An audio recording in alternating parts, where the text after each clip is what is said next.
ఈడికి ఈ జగన్మోహన్ రెడ్డికి తల్లి చెల్లి బాబాయ్ అన్న భేదాలు లేవండి. అధికారం కోసం ఓట్ల కోసం బాబాయ్ని చంపినటువంటి దుర్మార్గులు చంపేసి బాబాయ్ని చంపేసి చంద్రబాబుని చంపేసినట్టు చెప్పినట్టు మూర్ఖులు వీళ్ళు. అయ్యని పోతున్న చమర్పేది లెక్కలకి సొంత బాబాయ్ని చెప్పుకున్నాడు. అయ్యతో లెక్కండి వాళ్ళకి, మీ అంతా లెక్కండి. ఇప్పుడు శర్మిల గారిని కూడా చంపించిన ఆశ్చర్యపోవట్లేదు. చెల్లెని కూడా చూడు, ఇప్పుడు ఆవిడ గట్టికెత్తిన మధ్యనే మనం చూసాం డైలాగ్, సిపిఎస్ కూడా రద్దు చేయలేనటువంటి కొజ్జా కొడుకుల్ని కొజ్జా రాకపోతే ఏమంటారు జగన్ అన్న అంది. అలా డైలాగ్ లేకపోతే చెల్లు ఉంటాడు. అంచేత నేను ఆవిడ మీ ద్వారా కేంద్ర ప్రభుత్వం రిక్వెస్ట్ చేస్తున్నానండి. కేంద్ర ప్రభుత్వం కూడా చేత తెలియదు కానీ ఆవిడికి సెక్యూరిటీ పెంచాలా. నేను చెప్పలేం, దుర్మార్గం నాకు ఆ బ్లడ్ లైన్ ఉంది, నేర చరిత్ర. ఆ బాబాయ్ చెప్పైతే పాపం అమ్మాయి తప్పు కదా. అంచేత నాకు అనుమానం ఉంది.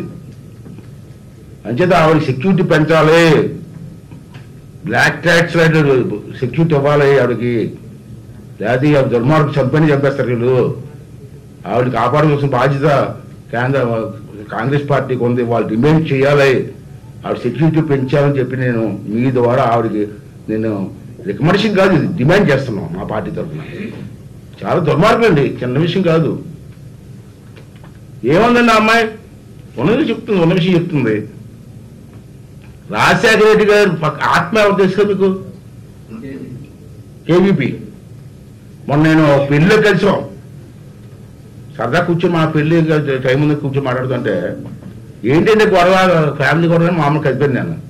ఏమీ లేదండి, రాజశేఖర రెడ్డి గారికి ఈ అమ్మాయి అంటే బాగా ఇష్టం. ఎవరికి? శర్మిల అంటే బాగా ఇష్టం. అంటే అంచేత ఆవిడికి ప్రత్యేకంగా ఒక వాటా రాశారట. కూతురు మీద అభిమానంతో కొంత రాస్తారు కదా, కొడుకులు రాశారట. ఇప్పుడు వాటా సెటిల్ చేయలేదు. ఎందుకు సెటిల్ చేయలేదట? దానికి రీజన్ చెప్పాడు. తల్లి అడిగింది కదా, తల్లి అడుగుతుంది కదా. రీజన్ ఇక్కడ తెలిసిందే, విచిత్రమైన రీజన్.